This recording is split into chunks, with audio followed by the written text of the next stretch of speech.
Good morning, dear student. Today your new topic merit of retain earning.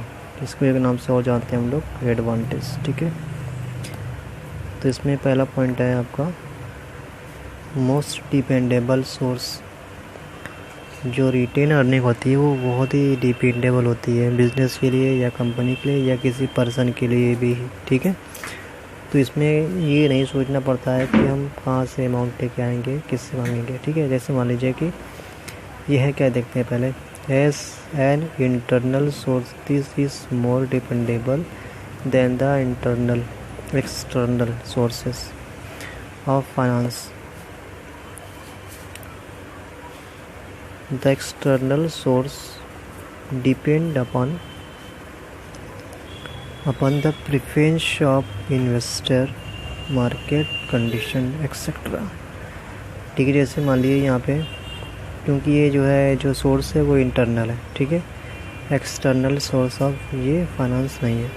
जैसे हम गए किसी से पैसा लेने के लिए, ठीक है, तो कोई नहीं पैसा हमको दिया तो ठीक है, और नहीं दिया तो प्रॉब्लम हो जाएगी. ठीक है, तो हम दूसरों पे ये डिपेंड करने में प्रॉब्लम होगी. ठीक है, लेकिन जो रिटेन अर्निंग है ये किसी पे हम डिपेंड नहीं करेंगे, ये हम खुद का, क्योंकि हम मेरा अर्निंग है खुद का है, तो ये अर्निंग हमारी क्या है, मोस्ट डिपेंडेबल है. ठीक है, हमसे किसी से पैसे लेने की यहाँ पे ज़रूरत नहीं है. नेक्स्ट है no cost. Raising of retained earning and its use do not involve any cost to the incurred, as there are no expenses, prospectus, advertisement etc. ये कह रहे हैं कि जो रिटेन अर्निंग है ये इसमें कोई भी कॉस्ट नहीं होता है. ठीक है, ऐसे मान लीजिए हम इक्विटी शेयर, हमें पैसा चाहिए, हम कहाँ गए, बैंक में गए, तो बैंक में भी हमें कमीशन पे करनी पड़ती है, बहुत सारे एक्सपेंसेस होते हैं, वो सारे हमको वहाँ पे एक्सपेंसेस इन्वॉल्व हो जाता है. हमको इक्विटी शेयर क्या करना है, मार्केट में लॉन्च करना है, तो उसके लिए हमें क्या करना पड़ेगा, एडवर्टीज़मेंट करना पड़ेगा, और बहुत सारी फॉर्मेलिटीज़ होती है जिसके लिए पैसे खर्च होते हैं.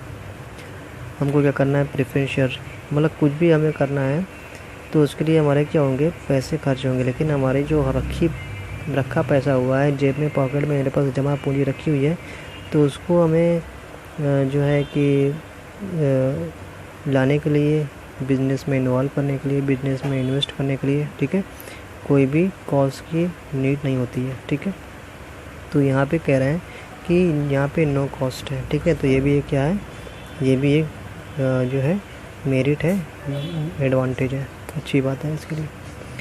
नेक्स्ट हमारी पॉइंट है नो फिक्स्ड लायबिलिटी.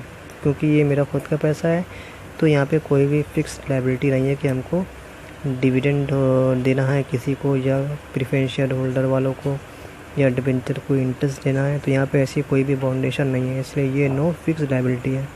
ठीक है, नेक्स्ट है नो इंटरफेरेंस. यहाँ पे क्योंकि मेरा खुद का पैसा है, ठीक है, तो किसी का इंटरफेरेंस यहाँ पे नहीं है. ठीक है, यहाँ पे ये कह रहे हैं कि with retained earning there is no increase in the member of shareholder. ठीक है, जैसे हमें पैसा बहुत सारा चाहिए तो हम क्या करते हैं, शेयर लॉन्च करते हैं और वहाँ पे हमारे शेयर होल्डर बनते हैं. ठीक है, तो यहाँ पे ये कह रहे हैं कि रिटेन अर्निंग से हमारे शेयर होल्डर इंक्रीज़ नहीं होंगे. जब शेयर होल्डर इंक्रीज़ नहीं होंगे तो हमारे जो कंपनी है या हमारा बिजनेस है उसका जो कंट्रोल है वो हमारा बिज़नेस का, जैसे मान लीजिए कि 3 मेंबर हमारी कंपनी में हैं, अगर हमको और शेयर होल्डर लॉन्च करना है, शेयर लॉन्च करना है, तो शेयर होल्डर उसको परचेस करेंगे.